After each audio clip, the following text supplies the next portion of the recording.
To have someone be in your life for over 30 years and then not to have that person, that's my struggle. For over a decade, millions of people have watched Theresa Caputo claim she can talk to the dead. She's helped grieving families find closure, delivered messages from beyond, and built an empire on something most people can't fully believe but can't really stop wondering about either.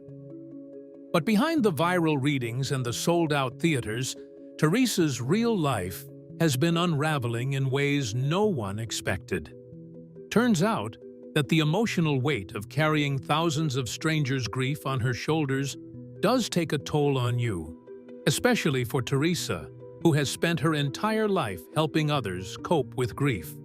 But what happens when the tragedy becomes her own?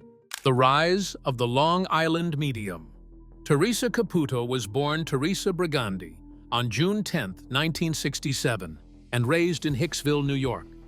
Her father was a volunteer firefighter who later worked for the county, and by all accounts, she grew up in a typical working-class Long Island household. Nothing glamorous or paranormal, at least not in the beginning. According to Theresa, everything changed at just 4 years old, when she first began sensing what she calls spirit. As a child, she claimed she saw and heard things others couldn't. For years, she didn't understand what was happening to her. So she did what any youngster would. She ignored it. It wasn't until adulthood that she fully embraced what she believed was a gift. And that's when things started to change for her. She started doing readings for friends, families, and neighbors. Soon enough, word started to spread, and she found herself in the midst of celebrity clients who would come to her for advice. Whether it was signing a big film or figuring out if they should marry that rock star they had been dating on and off, Theresa became Long Island's go-to medium. By 2011, she had turned into a phenomenon when TLC premiered Long Island Medium. Almost, Theresa became one of the most recognizable psychic figures in America.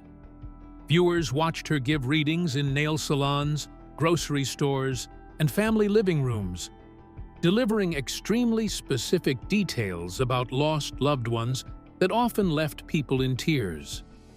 Her larger-than-life personality helped her become the star that she turned into. The thick Long Island accent, the big blonde hair, and unapologetic confidence. Theresa didn't look like what most people expected a medium to look like. She looked professional and confident, and that's what added all the more credibility to what she had to say. She wasn't someone who was isolating herself, trying to communicate with spirits all day long. She was just trying to help people find closure, and that hit home for a lot of people. For 8 seasons, the show dominated TLC. Theresa wrote multiple best-selling books, launched a national live tour called Theresa Caputo Live: The Experience, and built a fan base that stretched across the country. By 2024, she was still going strong, returning to TV with a brand new Lifetime series called Theresa Caputo: Raising Spirits. The rise of the skeptics. But despite all this success, she couldn't convince everyone of her gift. And that turned into a battle in itself. As Theresa exploded in popularity and more people began trusting her intuition and readings, it felt like mainstream media actively had an agenda against her. It's one thing to be a skeptic, but people were actively going after Theresa and accusing her of being a fraud. And so, the criticism exploded. News outlets launched full-blown investigations into her career and started pointing out inconsistencies in her work. Soon enough, people started to notice that during live audience readings, the cameras would capture Theresa missing repeatedly before landing on a correct detail. She would ask people if their mothers had passed away, only to be told no. She was guessing incorrect causes of death, and it was almost as if she was just throwing out numbers, waiting for anyone to react. And all of this started to affect the public's perception.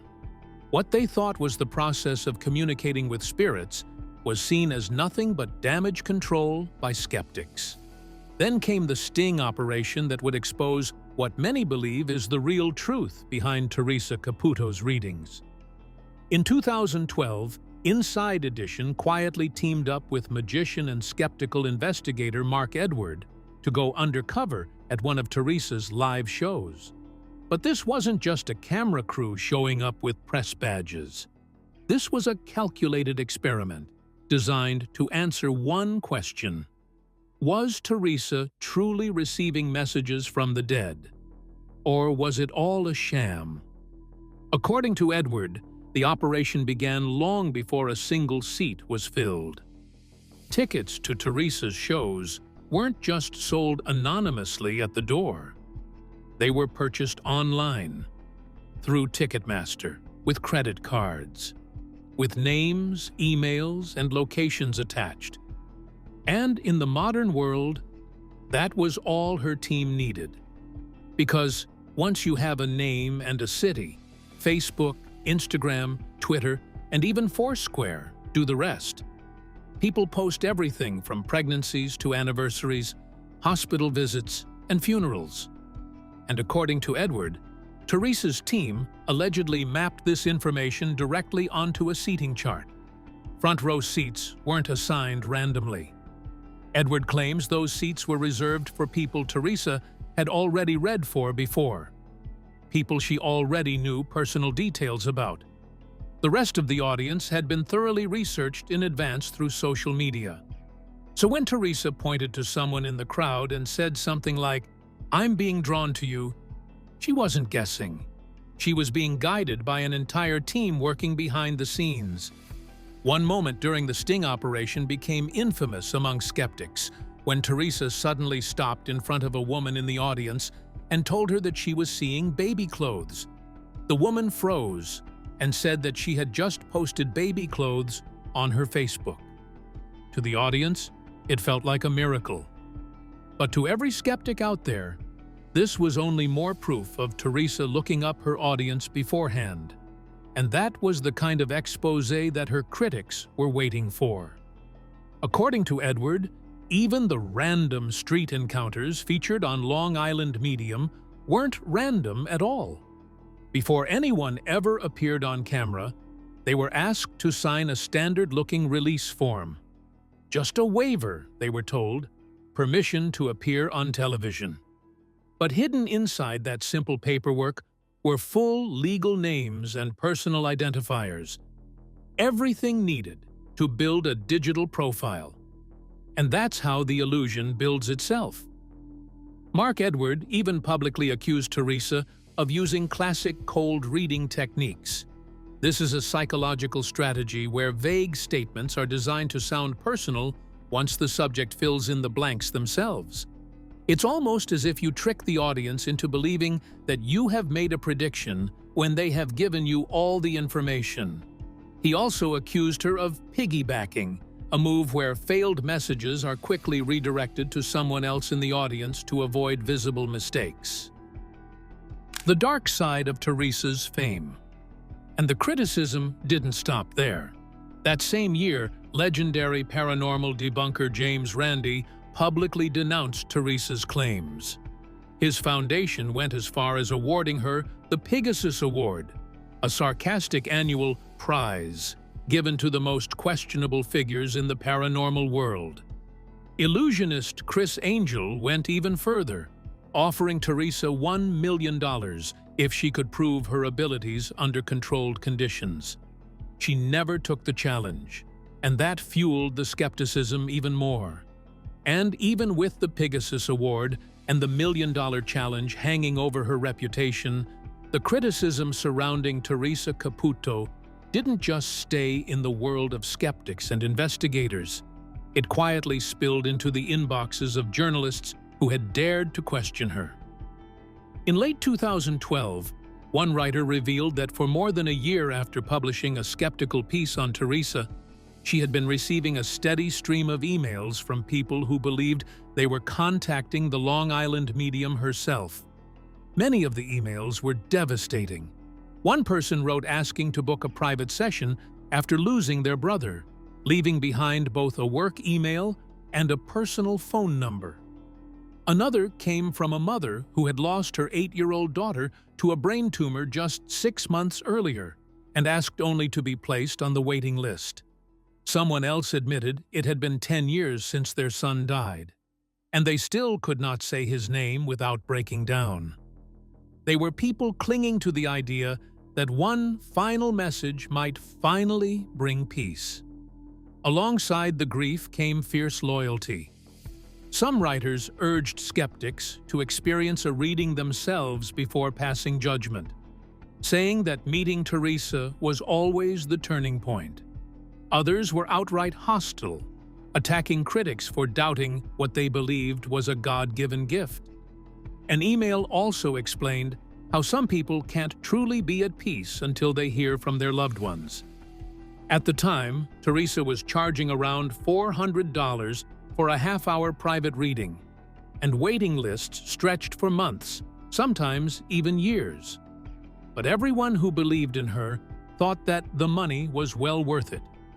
At the same time, critics continued pointing out that many of Theresa's messages sounded like things almost anyone might say to someone who was grieving, like reminders that their loved one was still with them, that they were at peace, and that it was okay to keep living.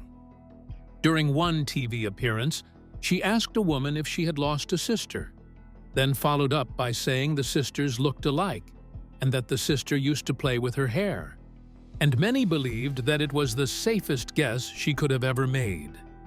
Many people accused Theresa of making money off greed and said that her credibility started to take a hit the minute she started doing brand deals and participating in advertising campaigns. To those critics, it felt strange to watch someone claim to speak with the dead while also telling people to shop for all these things. The disconnect was real. Marriage versus the spotlight. But while all of this was happening, people had no idea that Theresa's personal life was imploding too. Theresa married Larry Caputo in 1989, long before she became the Long Island medium. Together, they raised 2 children, and for many years, their marriage appeared to be the backbone of Long Island medium. Larry wasn't just in the background. He was actively supporting Theresa in her career. Sure, he made fun of her every now and then when she wanted to do a random reading at home, but their dynamic was part of what made the show so much fun. But as the show grew into a national phenomenon, that balance slowly began to shift. Theresa's career demanded constant travel and live shows across the country. Promotional appearances, long filming schedules that pulled her further and further away from home. Meanwhile, Larry found himself living a very different life than the one he signed up for decades earlier. In later interviews, both Theresa and Larry admitted that their relationship gradually became more distant, not because of one dramatic betrayal, but because they were simply growing in different directions. By December 2017, after 28 years of marriage, the couple publicly announced their separation. Fans were stunned. For so long, viewers had seen their marriage as one of the most grounded parts of the show. But behind the scenes, they had already been living more separate lives than anyone realized. In 2018, Larry officially moved to Los Angeles, solidifying the physical and emotional distance. That same year, their divorce was finalized. It wasn't a dramatic courtroom battle or a public scandal. Instead, it unfolded quietly, which is the reality for most failed relationships. And that transition didn't happen in private. It happened under constant public attention. Theresa's process is deeper than it seems.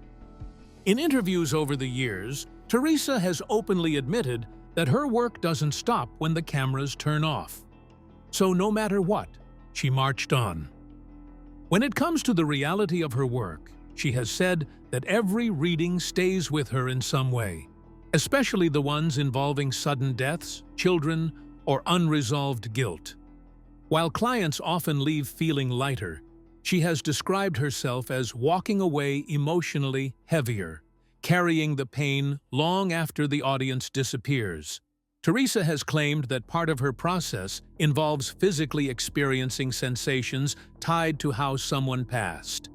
That can be anything like pressure in her chest, tightness in her throat, or sudden emotional distress that she associates with what the spirit is showing her. She refers to this as bond energy, and she has said that some of these experiences linger for days or even weeks. She has also acknowledged that many of the people who come to her are in extreme emotional states. Some are newly grieving, while others have been stuck in grief for decades. She has described meeting people who openly admit they no longer feel connected to life after a loss. And that kind of weight doesn't disappear after a conversation. At the same time, Theresa has been very clear that she feels unable to step away from the work fully. In interviews, she has said that when she stops reading for too long, she feels disconnected from herself, as if part of her identity shuts down. That creates a cycle where the work exhausts her emotionally, but also gives her purpose. While skeptics were busy breaking down Theresa's readings frame by frame, Theresa herself was out giving interviews that offered a very different version of her world. Turns out that the Long Island medium has to constantly deal with people asking her questions about their dead loved ones at dinner parties, at friends' homes, even casually in conversation. In fact, many come to her and ask her to come in and deal with the homes that they believe are haunted. Theresa knows better than to believe everyone and everything, though.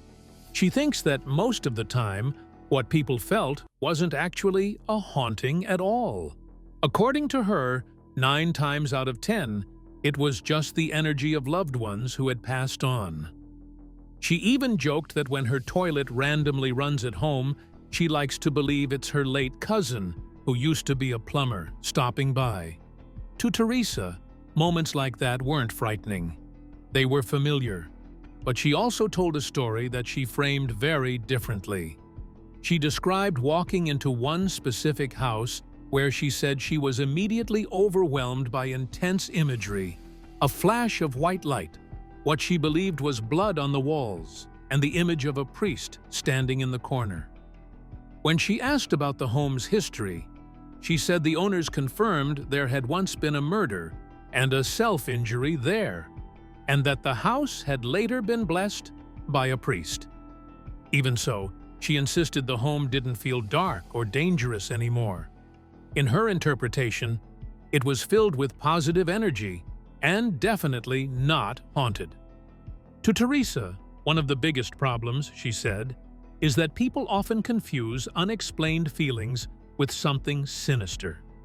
She has explained that many people experience uneasiness, anxiety, or emotional discomfort, and immediately assume something supernatural is happening.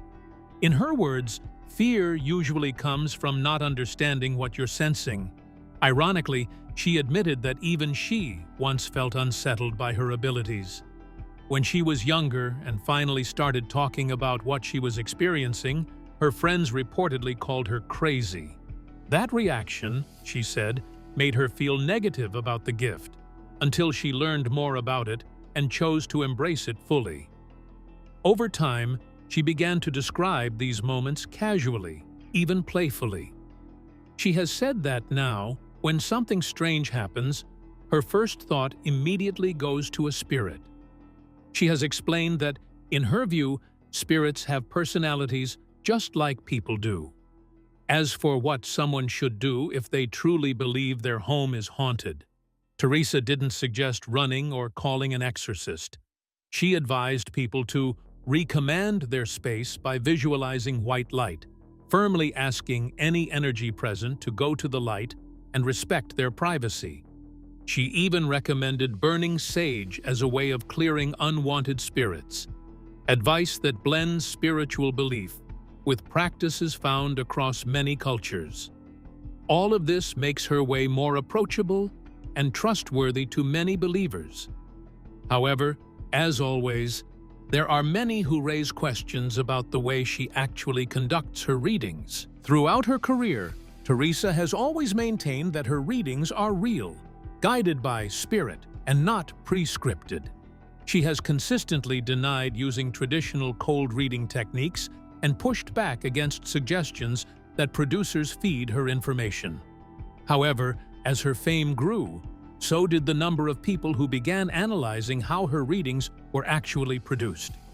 And one thing that stood out was the fact that they almost never happened in an uncontrolled environment.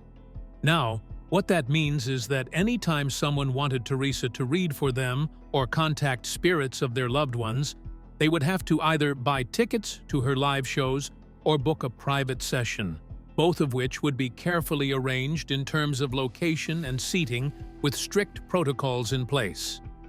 Audience members who have been to her live shows have shared that while filming stretches for hours, only the highlights make it into the final cut. To fans, this level of control proves professionalism. They argue that anyone performing live in front of cameras deserves clean production, and that editing is simply part of television. To critics, it looks like narrative shaping, turning uncertainty into certainty and confusion into clarity. Despite repeated public challenges from skeptics, Theresa has never stepped into a controlled scientific testing environment. And yet, those controversies never seem to slow her momentum. Her fan base has stayed loyal. Her tours continue selling out, and the waitlist for her readings is still growing. All scrutiny aside, Theresa Caputo has persevered, and it's clear that she is not going anywhere anytime soon. Theresa Caputo's story is a polarizing one. Whether you see her as gifted, misguided, or somewhere in between, there's no denying the impact she has had on pop culture. What do you think about Theresa's readings? Let us know in the comments below. Thanks for watching.